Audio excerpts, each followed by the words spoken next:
హరి ఓం తత్సత్ జయ గురుదేవ్. ఓం శ్రీకృష్ణాయ నమ. శ్రీ గీతాదేవతాయ నమ. భగవద్గీత 13వ అధ్యాయం క్షేత్ర విభాగ యోగములో 33వ శ్లోకాన్ని కృష్ణ పరమాత్మ తెలియజేస్తున్నారు. ఈ సర్వ జగత్తును ప్రకాశింపచేసేది పరమాత్మ స్వరూపము, చైతన్య స్వరూపము. దాని గురించి పరమాత్మ చెప్తున్నారు. యథా ప్రకాశిత్యేకః కృత్స్నం లోకమిమం రవిః క్షేత్రం క్షేత్రీ తదా కృత్స్నం ప్రకాశయతి భారత.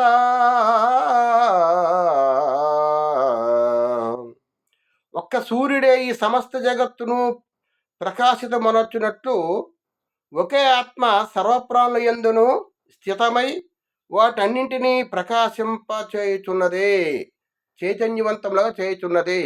మన శరీరంలో ఆత్మ శక్తి ఉంది, అదే చైతన్య శక్తి. చైతన్య శక్తి ఉంటేనే ఇంద్రియాలు పనిచేస్తూ ఉంటాయి.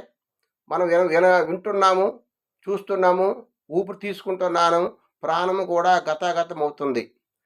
చైతన్య శక్తి లేకపోతే మనము శరీరము కూడా శవం అవుతుంది.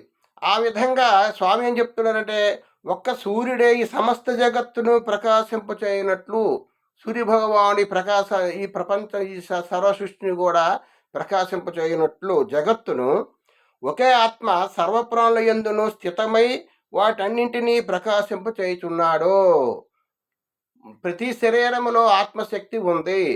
ఆ ఆత్మశక్తినే పరమాత్మ శక్తి అన్నారు, ఆత్మశక్తి అన్నారు. దేవుడు, భగవంతుడు, ప్రకాశము, చైతన్యము అనేక రకాల పేర్లు ఆ ప్రకాశానికి ఉన్నాయి.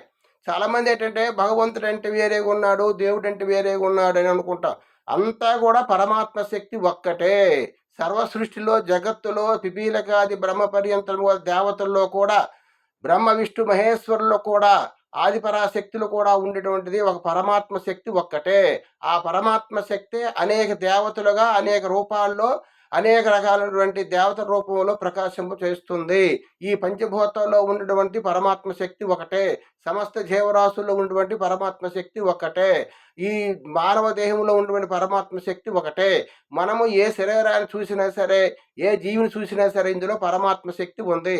పరమాత్మ తాలూకా అంశము. మట్టిలో వచ్చినటువంటి పాత్రలు మట్టిగా ఉంటుంది, మట్టి పాత్రలు అంటాం. బంగారం నుంచి వచ్చినటువంటి ఆభరణాలు బంగారము ఆభరణాలు అంటాం. అలాగే పరమాత్మలో నుంచి వచ్చినటువంటి జీవాత్మలు పరమాత్మ స్వరూపమే అని మనం భావన చేసుకోవాలి. హరి ఓం తత్సత్. జయ గురుదేవ్.